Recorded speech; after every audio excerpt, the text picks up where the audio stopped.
April fool নয়, ডিসেম্বরে নির্বাচন দিতে হবে বলেছে 12 দলীয় জোট। আপনারা তো বুঝতে পারছেন যে এপ্রিল ফুল কাকে বলে। এপ্রিল ফুল হচ্ছিল ধোঁকা দেওয়ার মাস।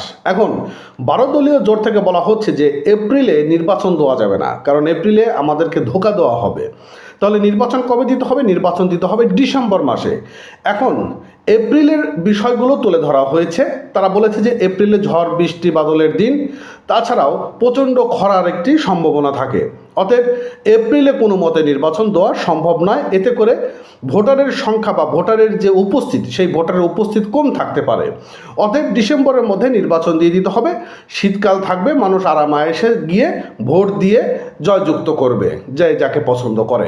তো কালবেলা পত্রিকায় এরকম একটা নিউজ প্রকাশ করা হয়েছে যে আসলে এপ্রিল ফুল নয়, ডিসেম্বরের নির্বাচন। বিষয়টা কি বলছে? একটু ইন্টারেস্টিং বিষয়। চলুন আমরা একটু ভিডিওটি একটু কন্টিনিউ করি যে আসলে কি বলছে কালবেলা পত্রিকাতে। বলেছে যে দেশের সব গণতান্ত্রিক দল ডিসেম্বরে নির্বাচন চেয়েছে এবং দেশের জনগণ ভোটের অধিকার ফিরে পেতে ফ্যাসিস্ট শেখ হাসিনার বিদায় করেছে, কোনোভাবেই এপ্রিল ফুলের শিকার হওয়ার জন্য নয় বলে মন্তব্য করেছেন 12 দলীয় জোটের শীর্ষ নেতারা। অতএব এখানে স্পষ্ট বলেছে যে ফ্যাসিস্ট শেখ হাসিনার তো বিদায় করা হয়েছে। এখন এই বিদায়ের পর 12 দলীয় জোট আর এপ্রিল ফুলের শিকার হতে চায় না। তারা বলেছে যে এই বছরের ডিসেম্বরে কেবল একটি দল নয়, দেশের সব গণতান্ত্রিক রাজনৈতিক দল নির্বাচন চায়। এপ্রিলে নির্বাচন হওয়ার কথাটি এপ্রিল ফুল হতে পারে। সে সময় শিক্ষার্থীদের সাধারণ পরীক্ষা থাকে, আবহাওয়া নির্বাচনের পরিবেশ অনুকূল থাকে না। সুতরাং রাজনৈতিক ও গণদাবি মেনে ডিসেম্বরে নির্বাচন দিতে হবে। নির্বাচন কমিশনকে সেই প্রস্তাব দিতে হবে বলে জানিয়েছে এই 12 দলীয় জোট। অতএব বিষয়টা কিন্তু পরিষ্কার যে এপ্রিলে ছাত্রছাত্রীদের পরীক্ষা থাকে, আবার একটি গরম আবহাওয়া থাকে, পাশাপাশি ঝড় বাদলেরও একটি সম্ভাবনা দিন থাকে। অতএব এপ্রিলে কোনো মতে নির্বাচন দেওয়া যাবে না। এবং এই যে ফ্যাসিস্ট শেখ হাসিনার পতন ঘটিয়েছে, এরকম এপ্রিল ফুল হওয়ার জন্য নয়। যাই হোক, শনিবার 7 জন গণমাধ্যমে পাঠানো এক বিবৃতিতে 12 দলীয় জোট নেতারা এসব কথা বলেছেন। এবং বিবৃতিতে জোটের নেতারা বলেন যে এপ্রিলে নির্বাচন মানে রমজানের কিছুদিন পর, সুতরাং রমজানে নির্বাচনে কাজ করার কোনো সুযোগ নেই। বিষয়টা কিন্তু আসলে নেগেটিভ পজিটিভ দুটি ধরতে পারেন।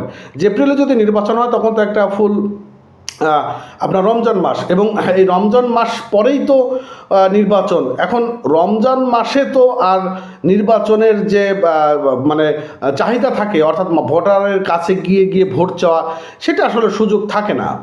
আবহাওয়ার অবস্থাও থাকবে অনিশ্চিত, একদিকে কালবৈশাখী, একদিকে চৈত্রের খরা। পাশাপাশি বড় প্রশ্ন, কাকে খুশি করার জন্য অধ্যাপক ডক্টর মোহাম্মদ ইউনূস থেকে সরে এপ্রিলে নির্বাচন করতে চাচ্ছেন। শুক্রবার প্রধান উপদেষ্টা নোবেলজয়ী ডক্টর মোহাম্মদ ইউনূস নিক্কেই ফোরামে দেওয়া বক্তব্যে চট্টগ্রাম বন্দর ব্যবস্থাপনার জন্য বিদেশের হাতে তুলে দেওয়ার প্রত্যয় ব্যক্ত করেছেন। তিনি এও বলেছেন যে যারা এই সিদ্ধান্তে বিরোধিতা করবে তাদের প্রতিহত করা হবে।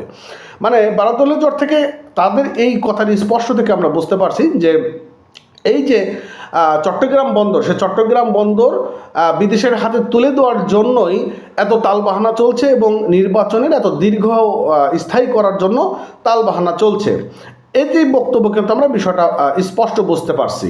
12 দলীয় জোটের নেতারা বলেন যে এই বক্তব্য স্পষ্ট, সরকার প্রধান হিসেবে তিনি দিতে পারেন না।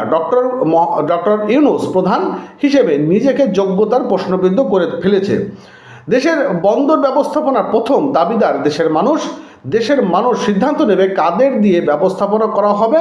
তার বক্তব্যের মধ্যে প্রশ্ন উঠল, আদৌ প্রফেসর ইউনূস বাংলাদেশকে প্রতিনিধিত্ব করছেন কিনা। মানে বিষয়টা কি বলবো আর। ঈদের পর এই বক্তব্যের বিষয়ে রাজনৈতিক সিদ্ধান্ত গ্রহণ করা হবে। তিনি প্রধান উপদেষ্টা হিসেবে কাজ করবেন কিনা সেই বিষয়টি দেশের মানুষ সিদ্ধান্ত নেবেন বলে বিবৃতিতে উল্লেখ করেন 12 দলীয় জোটের নেতাকর্মীরা। আরও অনেক বিস্তারিত বড় ভিডিও রয়েছে, আমরা ওইদিকে এখন নাই গেলাম। তো যাই হোক, 12 দলীয় যে সকল নেতারা রয়েছেন, জাতীয় পার্টি বা অন্যান্য যারা রয়েছে, যা কী বলছে সেটা পরবর্তীতে আমি নিউজের মাধ্যমে আপনাদেরকে জানিয়ে দেবো যে আসলে তারা কোনো ধরনের কর্মসূচিতেও যেতে চাচ্ছে কি না, সেটাও পরবর্তী আপডেটে থাকবে। তো যাই হোক, ভালো থাকেন, সুস্থ থাকেন। নতুন অবশ্যই চ্যানেলটি সাবস্ক্রাইব করবেন, পেজটা ফলো করে সঙ্গে থাকবেন, সঙ্গে রাখবেন। ধন্যবাদ এতক্ষণ সঙ্গে থাকার জন্য।